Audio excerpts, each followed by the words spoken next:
Hello guys and welcome back to CS with Mr. G.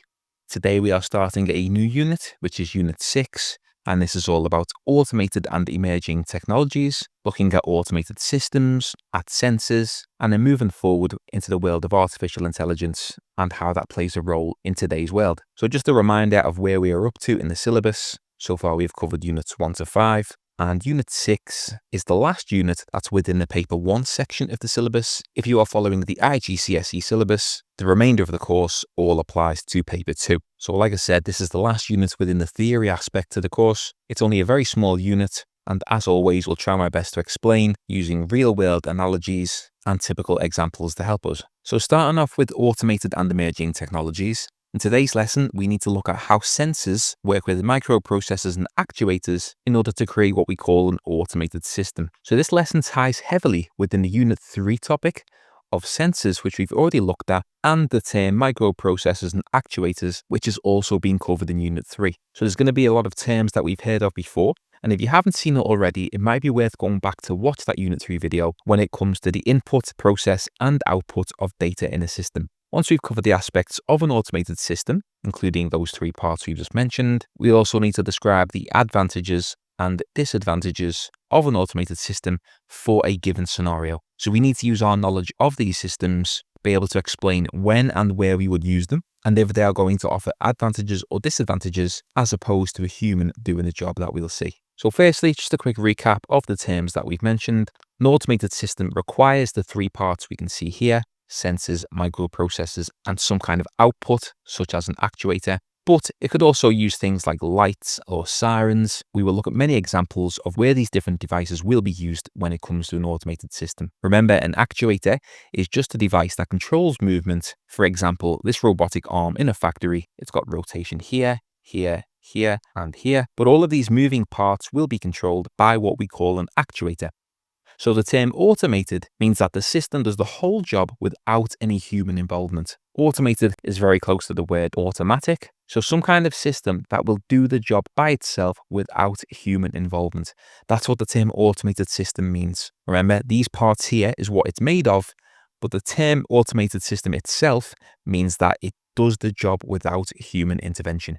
Just a reminder of that Unit 3 lesson of sensors. Sensors take in any physical environment, for example, temperature, light, pressure, sound, moisture. All different things that exist in real life are picked up by a sensor and converted into binary. A microprocessor plays the role of controlling the system and will compare the inputs of the sensor to some kind of instruction that it's programmed to do, and then obviously tell the output to do something if it meets those requirements. Just to be safe, we need to understand this term microcontroller as well, which are also used in automated systems, which act like a microprocessor, but they have integrated RAM and ROM, as well as the processor which we keep talking about. So a microprocessor combined with RAM and ROM is what we call a microcontroller. Finally, actuators, some kind of movement. Perfect example will be an automatic door. A sensor detects that a human is walking towards the door. The microprocessor sends a signal to the actuator, which will then open the doors accordingly. So the actuator is the part which performs the movement and will open the doors in this scenario. And again, we will go through many examples in this lesson, making sure we fully understand what's going on. Now, modern cars were heavily covered in that Unit 3 lesson, where we looked at the sensors within a car and how all of those sensors play a part in an automated system, which in layman's terms means the job of that sensor within that specific part of the car would be classed as an automated system itself. So for example, here the seatbelt light has come on to indicate that the pressure sensor that is within the seats of the car has detected somebody sat in the seat, but they haven't put the seatbelt on, and it's triggered the light to come on the dashboard. So if we think about what we've just discussed, the sensor is the pressure sensor in the seat. The microprocessor will receive the signal that somebody is sat in the seat. It will then send the signal to the output device, and in this case, it's not movement. It would be a light on the dashboard or even a sound signaling in your car. Another one is automatic windscreen wipers. Again, the sensor picks up that it's raining outside. The microprocessor tells the output device, which in this case will be an actuator, and the actuator would cause the windscreen wipers to move back and forward.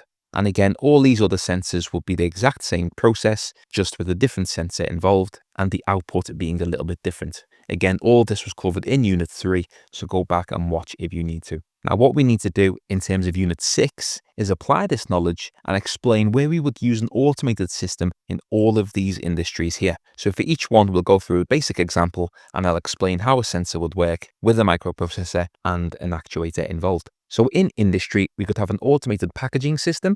Lots of factories would use this kind of system. It's a repetitive process. No human workers would be needed in order to do it. And we will discuss the pros and cons of these systems after we've looked at the different scenarios. But in industry, think of a factory, think of a production line, repetitive jobs that robots can do. We could implement an automated system in order to do the job for us. Transport. Now, transport covers all means of transport, not just trains. We could talk about cars, aeroplanes, boats, even bicycles. All of these methods of transport have some kind of automated system involved. For example, some subway trains that operate without a driver would need lots of sensors to determine the train speed, how far it is away from the next stop. There'd be many sensors involved with a train and all other means of transport. Agriculture was also discussed in Unit 3 when it came to sensors like a pH sensor or a moisture sensor, which would help with the growing of plants. But agriculture and farming, again, automated systems can be used, for example, in the crop watering system. If a moisture sensor detects that soil is too dry, an actuator could turn on the sprinklers and could be used so that crops are watered to the exact requirement and that no water is wasted. So again, that's just one example. You could talk about greenhouses and you can use temperature sensors to make sure it's the right temperature within a greenhouse. You could use a pH sensor in the soil. You could use a humidity sensor to make sure that the air environment is okay. So again, lots of examples that we could use, just tying in with different types of sensors, which we've looked at in Unit 3. For automated weather stations, again, we can use some of those examples from before. Temperature, humidity, wind speed, all these kinds of sensors could be used to check the environment, which could then allow us to predict how the weather might be. But again, an automated system that won't require any human involvement that can be used in this industry. Gaming is another industry. Motion sensors, for example, playing a Nintendo Switch, playing a Nintendo Wii, the controllers will have accelerometers in them to detect the controller's movement, which would allow you to play the game. And again, we can class this as an automated system and use this example in the gaming industry. Lighting is a very easy one, something else we discussed in Unit 3. But outdoor lights, lights on a car, street lights, all these lights can be turned on or off automatically with the use of different sensors. For example, if it's dark outside, that could turn a light on. If it's a security light and it detects movement, it could switch the light on. But again, some kind of sensor is telling the microprocessor to turn the lights on in our system.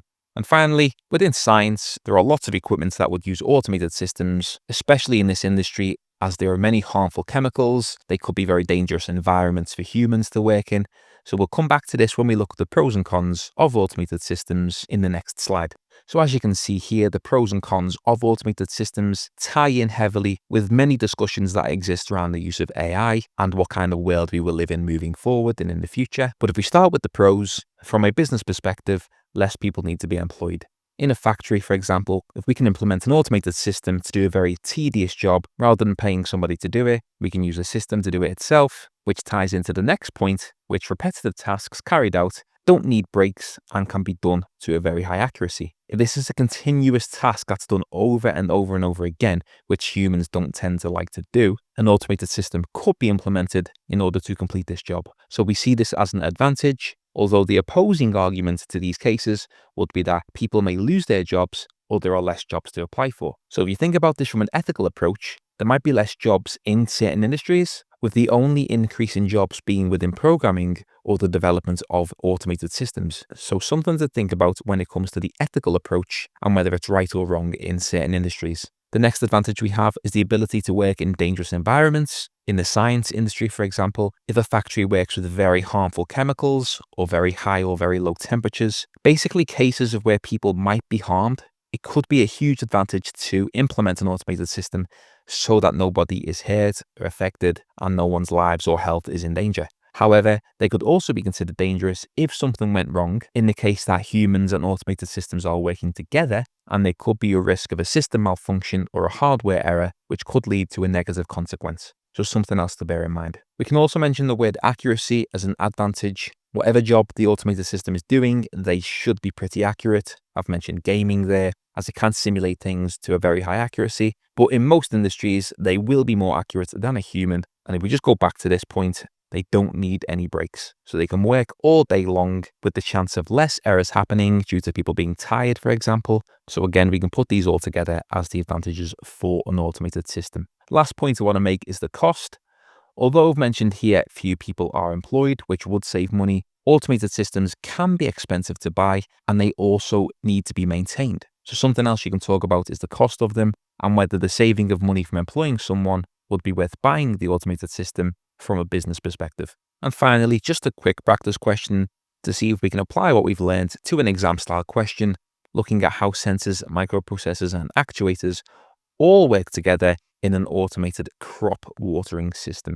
So an example that we've discussed in the lesson, but we'll go into detail looking at the requirements of mark schemes from the exam, and then we will discuss 2 benefits of using automated systems when it comes to the manufacturing industry. So by all means, give the video a pause and attempt this yourself. So starting with question number 1, first and foremost, the sensors will measure the moisture level in the soil.